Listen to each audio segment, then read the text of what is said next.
with us. Sam, I looked up, I saw the CFP rankings. I'm like, we're not doing this year. We're not reacting. And then I just spent 5 minutes reacting. God, I suck. What is your biggest issue with the first power rankings that will definitely change in the next month? What's the biggest problem? Exactly. I preface all this by saying, and reacting to almost everything, it's a TV show. No one thinks Ohio State is better than Michigan. So that's just stupid. That Ohio State is 1 and Michigan is 3.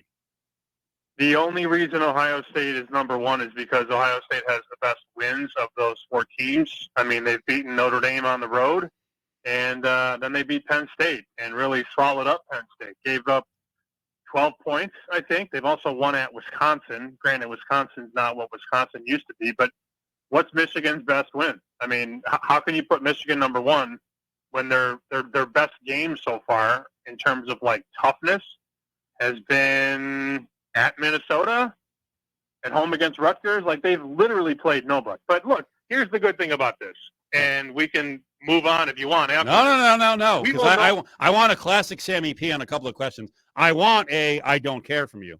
I'm going to force it out of you. But go ahead. What's the bottom line on this one? We'll know November 25th who's going to represent the Big Ten. Right. When Michigan and Ohio State play at noon Eastern, we'll know. And then we can all move on. So, no, I don't care. There has. Look ahead. Have you seen a look ahead? I just reached out to a couple of sportsbook people. My look ahead number, Michigan at home against Ohio State, would be.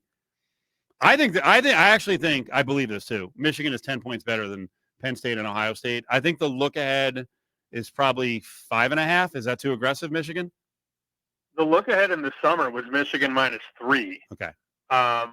The problem with lining that game, anything higher than 7, and I think it's a complicated issue. Like, if I was booking bets, I would never open at 7 or higher because I'm going to write nothing but money on Ohio State, including those big bets from sharp guys on Ohio State money line. I mean, they would whack me to death on Buckeyes plus 2.25, 250, 270. I would get crushed if Ohio State were to win.